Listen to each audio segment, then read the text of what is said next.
This is the OPYoyos Peach. This yo-yo is the most recent release from yo-yo designer Jordan Blofeld. This yo-yo is a complete deviation from OPYoyos standard design trends, opting for a big, completely round and high-walled organic yo-yo. In this review, I want to talk about this yo-yo in 7 different categories: material construction, design, playfield and intent, vibe condition, performance, some quick considerations, and my final comments.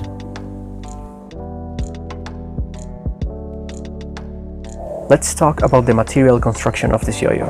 This is a single material yo-yo, machined from 7068 aluminum.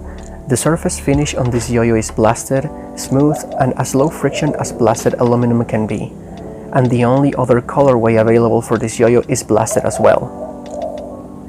Let's talk about the design of this yo-yo. This yo-yo boasts a diameter of 58mm, a width of 46mm, and a weight of 66 grams. Here are some dimensional comparisons with a Yoyo Factory shutter wide angle, just for reference. So, as you can see, the pitch and the wide angle are very similar in diameter, and the shutter wide angle is just a hair wider than the pitch. You can also get a glimpse there at how narrow the catch zone is on the pitch.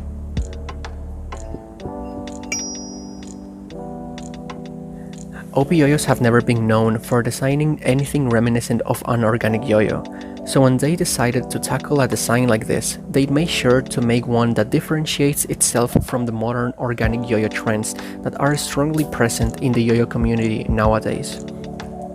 The pitch uses its material choice and big dimensions to pack as much weight as possible on the rims of the yo-yo, which is something modern organics rarely do. The pitch does this with very thin walls and a dome hub to shave weight from the center of the yo-yo. This yo-yo feels particularly big on the hand, and it has no edges or corners that could feel sharp or pointy to hold. The profile starts with a big rounded rim area that is not sloped at all. And then it drops drastically to an almost vertical walls down to the response and bearing. The profile finishes with the smallest response bump in the world, and which is almost entirely an aesthetic choice only, as it provides virtually no separation between the string and the walls or shoulders of the profile curve. I noticed that this yo-yo feels very similar to what a bigger, wider freehand zero would feel in the hand.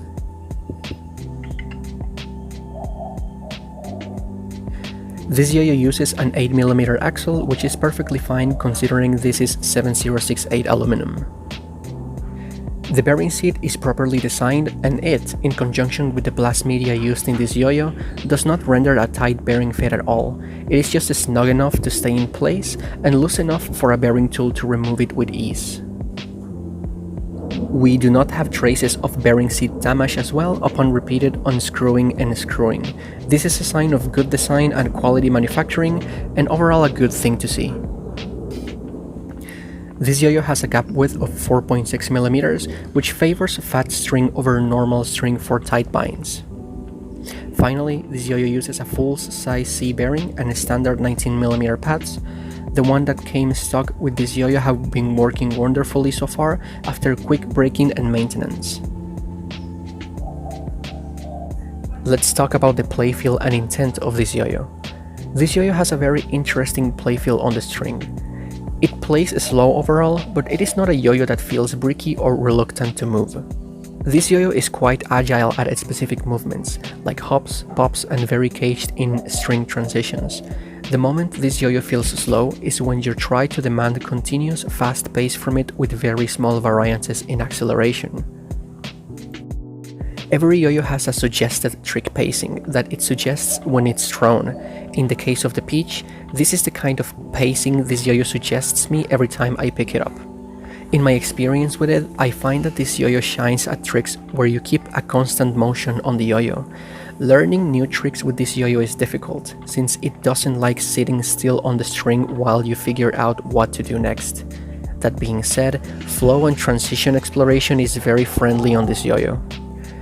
You can brute force high speeds from this yo-yo, but in my honest opinion, doing so does not feel good at all. due to the abysmal way the trick consistency just plummets to the ground. And not to mean this yo-yo cannot handle a speed combo, it is just that you have to make sure to be extra precise with it. This yo-yo has a very comfortable throw and a very accommodating acceleration curve when it's thrown, with no tug at the end of a breakaway.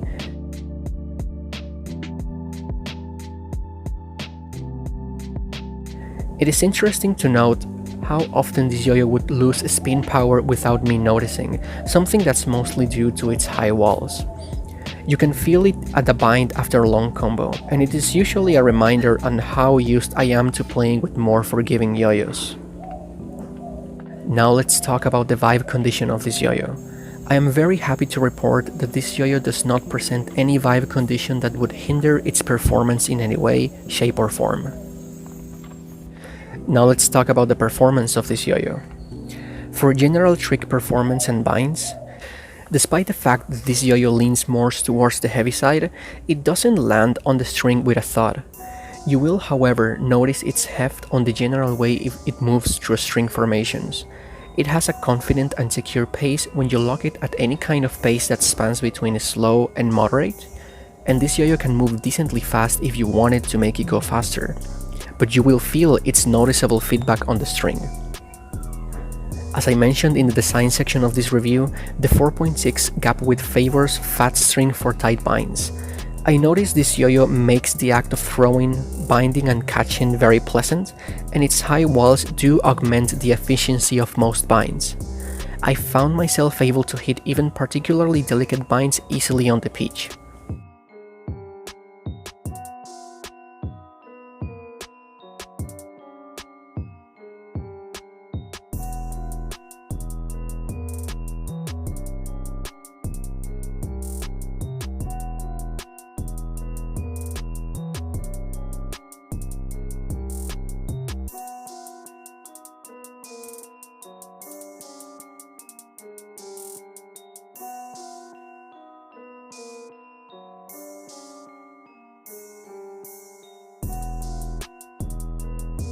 This yo-yo has standard string layer performance, which is pretty good by modern expectations, but as I mentioned before, those high walls would let you know when your technique is not the cleanest in those dense mounts. Now let's talk about grind performance. This yo-yo has underwhelming and standard finger grind performance, which is not surprising considering that its profile shape intentionally creates a lot of contact areas between your finger and its cap. That being said, this yo-yo has a great blast finish and you can still do finger grinds. It is just that they won't last as long as they would with yo-yos with more open and flared out shapes. This yo-yo has outstanding thumb and talon grind performance. Catching talon grinds is easier on the pitch than most of the yo-yos I have in my collection. Maintaining thumb grinds is very easy too, and this is one of the very few yo-yos I've tried in which you can 360-degree a thumb grind and still have enough spin left for a bind. Not a lot of yo-yos out there can do this in my personal experience. Now let's talk about Regens. This yo-yo facilitates Regens in a noticeable way. It is one of the benefits the shape it has provides with those high walls and prominent profile shoulders. The pitch makes it easier than your standard yo-yo to regen back into spin, and it requires less finesse and concentration to make those regens nice and straight. Just make sure you are either doing regens with low spin or that your technique is sharp, and you will always have clean regens on this yo-yo. Now let's talk about rejections. Another thing I feel the need to mention is this yo-yo's performance for rejections. This is closely related to the way this yo-yo facilitates regens, and this round shape and high walls do make a significant impact on rejection tricks. Rejection slugs shoot out of the cap of the yo-yo with a lot of force, due to all that nice surface area between the string and the catch zone. If you normally use a yo-yo with a more open and flared out shape, the way this yo-yo rejects strings will be unexpected at first for you, but if you're someone who is used to organic yo-yos, this feeling will be already familiar.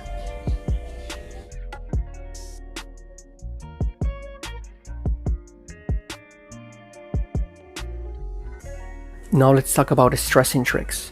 This yo-yo is not a yo-yo that's intended or really suited to facilitate stressing tricks. Stressing tricks are usually the kind of tricks in which their speed, difficulty, or complexity prevents you from being able to assign every bit of concentration you have to maintain a perfect plane. Applied to the pitch, its high walls really take a toll on its spin time and stability when you're not keeping your plane in check. That being said, this yo-yo will maintain good spin and stability if you put proper effort in plane management while doing your tricks. Hops and pops feel good on this yo-yo, but rail combos do not feel particularly pleasant on the pitch.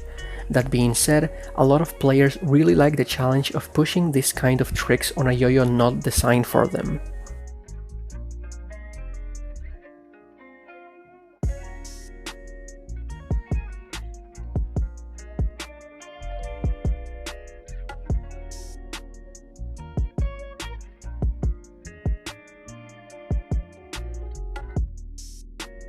This review won't be integral because my current skill set does not let me evaluate this yo-yo's horizontal performance, but my dear friends Jordan Blofeld and Andy Dang were kind enough to provide me with a short clip of a horizontal trick featuring the pitch.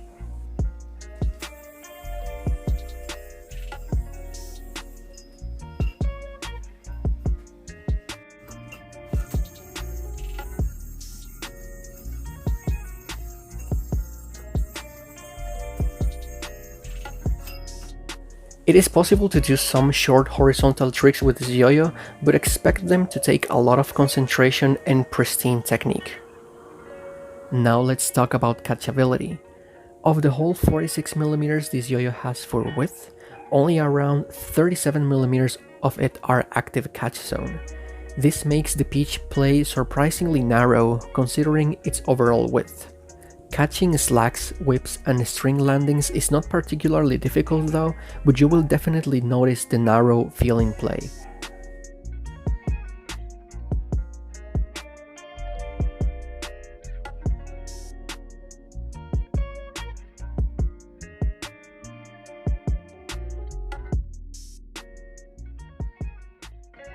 Now let's mention a quick consideration about this yo-yo.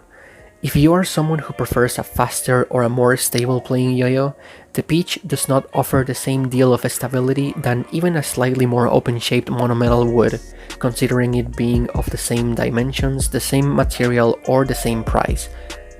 So that is something that it is important to keep in mind if you are considering getting a pitch.